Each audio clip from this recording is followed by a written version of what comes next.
in the heart of a forgotten wilderness, where the wind howled through ancient pines and the stars burned cold in the night sky. A young woman named Clara lay trembling in a crumbling cabin. Her breath was shallow, her body racked with fever, and her swollen belly carried the weight of a child yet to be born. She had fled the world she knew, a world of betrayal and broken promises, seeking solace in this desolate place. The cabin, barely standing against the elements, was her last refuge, a sanctuary of solitude where she thought she could hide from her pain. But the cold was merciless, seeping through the cracked walls, and her strength was fading fast. Clara's hands clutched the tattered blanket around her, her mind drifting between memories of a life she'd left behind and the faint hope that her unborn child might survive. She whispered prayers into the darkness, though she wasn't sure anyone was listening. The fire in the hearth had long since died, leaving only ash and the faint scent of charred wood. Outside, the wind screamed like a banshee,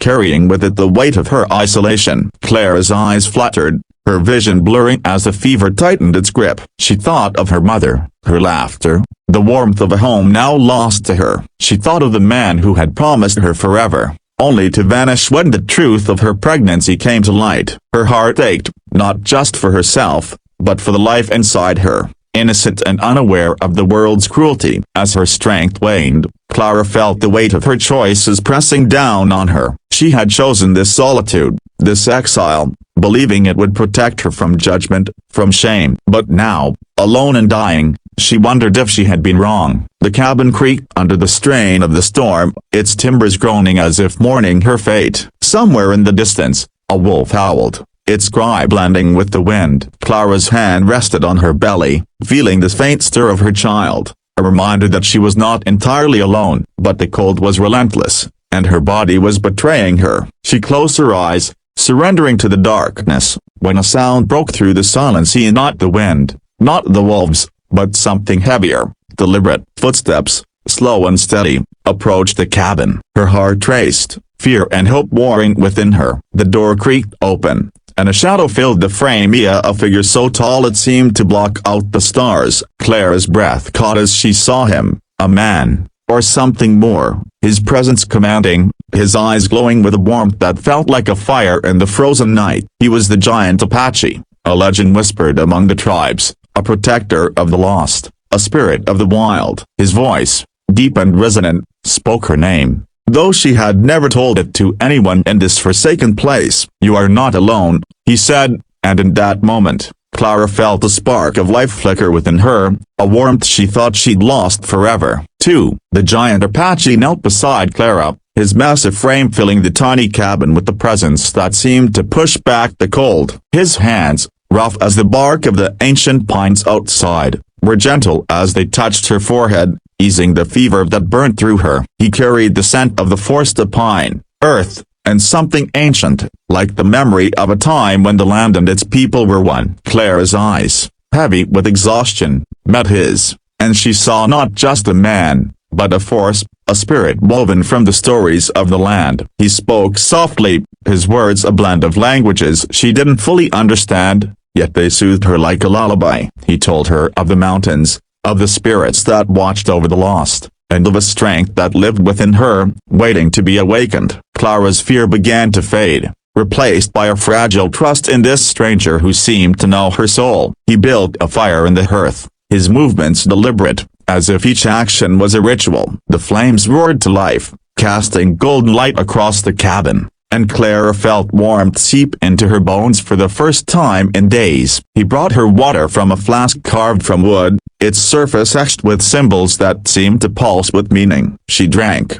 and the liquid was cool, infused with the taste of wild herbs, reviving her enough to sit up. The giant Apache sat across from her, his eyes never leaving hers, and told her of his people, of a time when the land was alive with stories of survival and sacrifice. He spoke of a woman, much like Clara, who had faced death in the wilderness and found life through the courage of another. Clara listened, her heart stirring with the hope she thought had died. She told him of her journey, of the man who had left her, of the shame that had driven her to this lonely place. The giant Apache listened without judgment, his silence a balm to her wounded spirit. He placed a hand on her belly, and Clara felt her child move, stronger than before, as if responding to his touch. "This life is sacred," he said, his voice carrying the weight of a vow. "And so is yours." He brought her food, a dried meat and roots he had gathered from the forest, and fed her slowly, ensuring she had the strength to eat. Clara's body, weak and trembling, began to feel alive again, as if his presence was breathing life back into her. She asked him who he was, why he had come, but his answers were cryptic, woven with tales of the wind and the stars. He was no ordinary man, that much was clear, but whether he was flesh or spirit, Clara could not say. All she knew was that his presence felt like a miracle, a tether to a world she had thought lost. As the night wore on, the storm outside began to quiet, as if the land itself was bowing to the giant Apache's will. Clara's fever broke, and she felt a clarity she hadn't known in weeks. She looked at him, his face illuminated by the firelight, and saw not just a savior, but a reminder of the strength she had forgotten within herself. She slept, her dreams filled with visions of the forest, of her child, and of a future she dared to imagine. 3. Dawn broke over the wilderness, painting the sky in hues of gold and crimson, and Clara awoke to find the giant Apache still by her side. The cabin, once a tomb of despair, now felt alive with possibility. He had stayed through the night, tending the fire, watching over her as she slept. His presence was a quiet strength, a pillar against the chaos of her world. Clara's body still ached, but the fever was gone, and her child stirred within her, a gentle reminder of the life they both fought for. The giant Apache rose, his movements graceful despite his size, and stepped outside to gather wood. Clara watched him through the open door, marveling at how he seemed to blend with the forest, as if he were part of it. He returned with an armful of branches and a small bundle of herbs, which he crushed into a paste and applied to her forehead. The scent was sharp, invigorating, and Clara felt her strength returning with each breath. He spoke little that morning, but his actions spoke volumes. He repaired the cabin's broken door, reinforcing it against the wind, and brought fresh water from a nearby stream, its surface sparkling in the early light. Clara asked him about his life, about the legends that surrounded him, but he only smiled, his eyes crinkling with a wisdom that felt ancient. Instead, he asked her about her dreams, her hopes for her child. Clara hesitated, her voice trembling as she spoke of a future she had barely dared to imagine, a life where her child could grow free from the shadows of her past. The giant Apache nodded, as if he understood her fears, her longing. He told her of the strength of mothers, of women who had carved paths through the wilderness, their love a light that no darkness could extinguish. Clara felt tears prick her eyes, not from sorrow, but from a newfound resolve. She realized that this man, this spirit, was not just saving her body, but awakening her spirit. He taught her to listen to the land, to hear the whispers of the wind, the songs of the river. He showed her how to find edible plants, how to read the tracks of animals, skills that made her feel connected to the world in a way she never had before. As the day wore on, Clara's strength grew, and she began to move about the cabin, her hands steady as she helped him prepare a simple meal. The act of working side by side felt sacred, a bond forming between them that transcended words. By evening, the cabin was warmer, sturdier, a haven against the wild. Clara looked at the giant Apache, his silhouette framed against the setting sun, and felt a gratitude so deep it ached. She didn't know if he would stay, but for the first time, she believed she could survive without him, not because she was alone, but because he had shown her the strength within her. 4 days passed in the cabin, each one a step toward Clara's recovery, guided by the giant Apache's quiet wisdom. He was a constant presence, teaching her the ways of the wild, from weaving traps for small game to identifying the herbs that would ease her pain and nourish her child. Clara marveled at his knowledge, the way he seemed to speak to the forest itself, his hands coaxing life from the earth. He told her stories of his people, of warriors and healers who had walked these lands long before the world had changed. His tales were filled with reverence for the earth, for the spirits that dwelled in every tree, every stone. Clara listened, her heart opening to a world she had never known, one where she felt not just a survivor, but a part of something greater. Her pregnancy, once a source of fear, became a symbol of hope, a promise of new life. The giant Apache taught her to sing to her child, soft melodies that echoed the rhythms of the forest. Clara's voice, once silenced by shame, grew stronger with each note, filling the cabin with warmth. She began to see herself not as a broken woman, but as a mother, a protector. The giant Apache watched her with pride, his eyes reflecting a belief in her that she was only beginning to feel. He showed her how to strengthen the cabin, how to store food for the winter that loomed on the horizon. Together,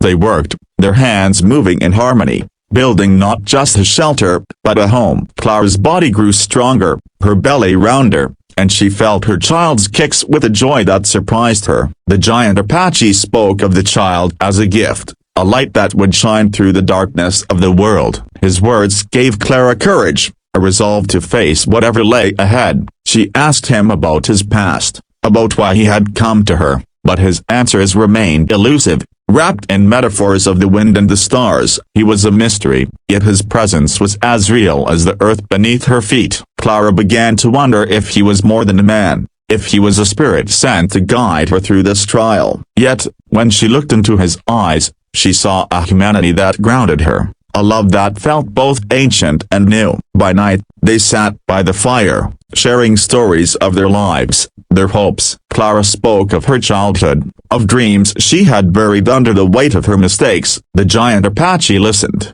his silence a space for her to heal. He told her that the land remembered her, that it would always provide if she learned to listen. Clara began to feel the pulse of the forest, the life that thrummed beneath the surface. She was no longer just surviving, she was living, breathing with the rhythm of the wild. As the days turned to weeks, Clara's fear of the future faded, replaced by a quiet strength. The giant Apache had given her more than food and shelter, he had given her a reason to believe in herself. 5. The seasons shifted, the air growing crisper, the forest alive with the colors of autumn. Clara's pregnancy was nearing its end, and with it came a new urgency. The giant Apache sensed it too, his actions becoming more deliberate, his teachings more focused. He showed her how to prepare for the birth, gathering soft moss and clean cloths, boiling water over the fire. Clara was nervous, but his calm presence steadied her. He spoke of the women in his tribe, how they had brought life into the world under the stars,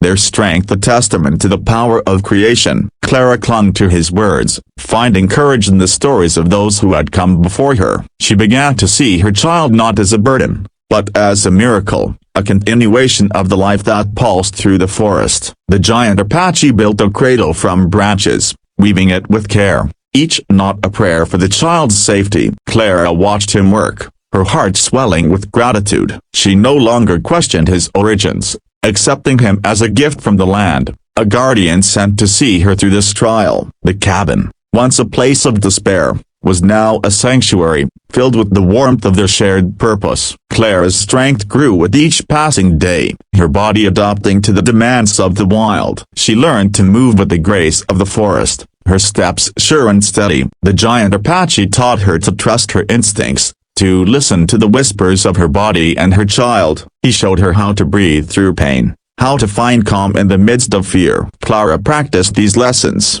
her confidence growing as the birth drew near. By day, they worked together, gathering supplies, reinforcing the cabin against the coming winter. By night, they sat by the fire, their conversations deepening. Clara shared her fears, her hopes, and the giant Apache listened, his presence a steady anchor. He told her of the stars, how they guided his people through the darkest nights, and how they would guide her too. Clara began to see the world differently, as a place of wonder and possibility. She felt her child's movements, stronger now, and imagined a future where they would walk together through the forest, her hand in theirs. The giant Apache's love, though unspoken, was a constant presence, a warmth that filled the spaces where her doubts had once lived. He was not just saving her life, he was helping her build a new one. As the first snowflakes fell, Clara felt the first stirrings of labor, a tightening that both thrilled and terrified her. The giant Apache was there,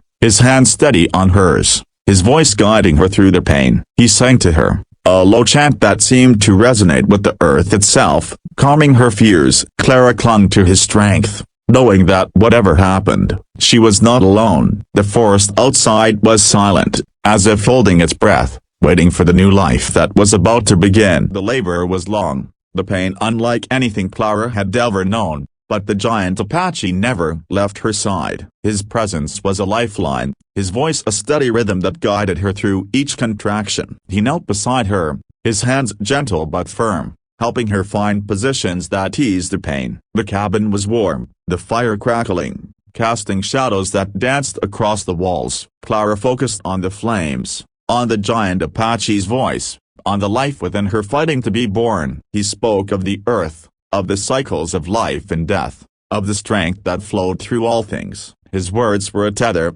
keeping her grounded as the pain threatened to overwhelm her. Clara's body trembled, sweat beading on her brow, but she felt a fierce determination rising within her. This was her battle, her moment to prove that she was more than her past, more than her pain. The giant Apache's eyes met hers, and in them, she saw not just compassion, but a belief in her that gave her strength. He placed the cool cloth on her forehead, his touch a reminder that she was not alone. As the hours passed, Clara's world narrowed to the rhythm of her breaths, the beat of her heart, and the life struggling to emerge. The giant Apache sang, his voice weaving through the pain, a melody that seemed to call to the child within her. Clara clung to that sound, letting it carry her through the waves of agony. She thought of her mother, of the stories she had told of birth and survival, and felt a connection to all the women who had come before her. The giant Apache's hands guided her, his presence a shield against the fear that lingered at the edges of her mind. When the moment came, when the pain reached its peak,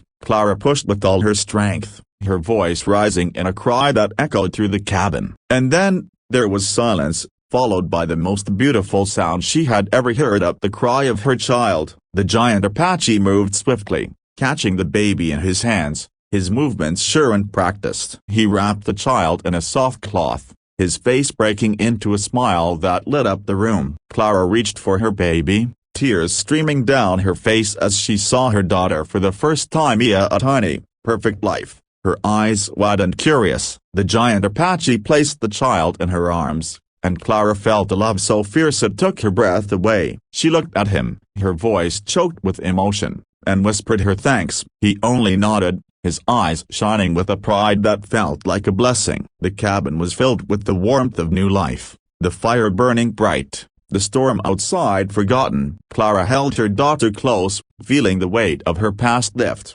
replaced by a future she could now imagine. The giant Apache sat beside her, his presence a quiet celebration of the miracle they had shared. 7. In the days that followed, Clara and her daughter, whom she named Hope, became the center of the cabin's world. The giant Apache was there, teaching Clara how to care for her newborn, how to feed and soothe her, how to wrap her against the cold. His hands, so large and powerful, were gentle as he showed her how to swaddle Hope, how to sing the songs that would lull her to sleep. Clara watched him, marveling at the tenderness in his actions, the way he seemed to cherish her daughter as if she were his own. The cabin, once a place of despair, was now filled with the soft sounds of Hope's coos, the crackle of the fire, and the giant Apache's low, soothing voice. Clara's strength returned slowly, her body healing as she cared for her child. The giant Apache brought her food, rich broths and nourishing roots,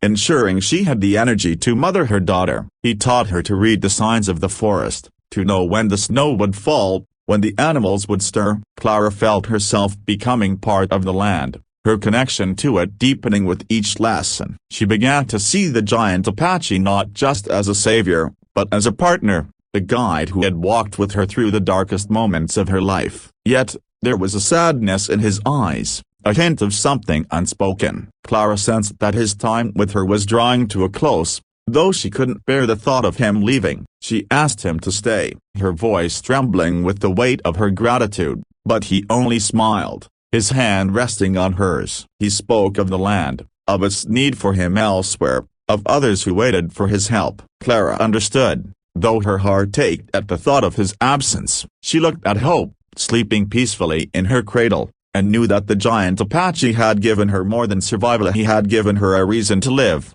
a purpose to carry forward. The forest outside was quiet now, the snow blanketing the world in a soft, white silence. Clara and the giant Apache sat by the fire, their hands clasped, their hearts bound by the journey they had shared. He told her one last story, of a woman who had found her strength in the wilderness, who had carried her child into a new dawn. Clara knew he was speaking of her, and she felt a pride she had never known. As the fire burned low, the giant Apache rose, his silhouette filling the doorway. He looked back at her, his eyes holding a promise that she would never be alone, that the land would always watch over her. Clara held Hope close, her heart full, and watched as he stepped into the snow, his figure fading into the forest. 8 months passed, and Clara and Hope thrived in the cabin, their lives woven into the rhythm of the forest. Clara had learned to live with the land, to hunt and gather, to listen to the whispers of the wind. The cabin was strong now, its walls reinforced,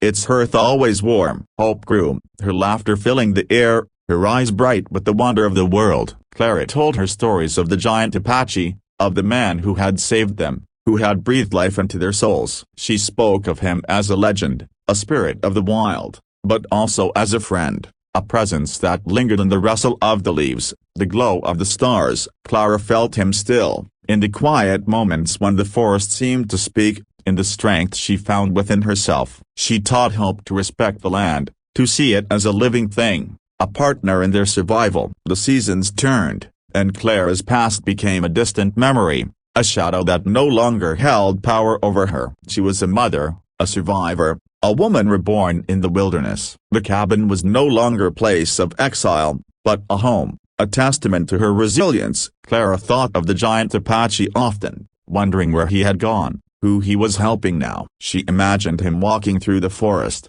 his steps silent, his heart as vast as the mountains. She knew he was out there, a guardian of the lost, a light in the darkness. Clara's life was simple now, but it was full of love, of purpose, of the joy of watching Hope grow. She sang the songs he had taught her, her voice carrying through the trees, a tribute to the man who had changed her life. The forest listened, its silence a kind of love, a reminder that she was part of something greater. Clara looked at Hope, her daughter's tiny hand in hers, and felt a gratitude that would never fade. The giant Apache had given her more than life. He had given her a legacy, a story to pass on. As the sun set over the wilderness, painting the sky in shades of fire, Clara stood outside the cabin, Hope in her arms, and whispered a thank you to the wind. She knew he would hear it, wherever he was, and she knew that she and Hope would carry his love forward, a light that would never dim.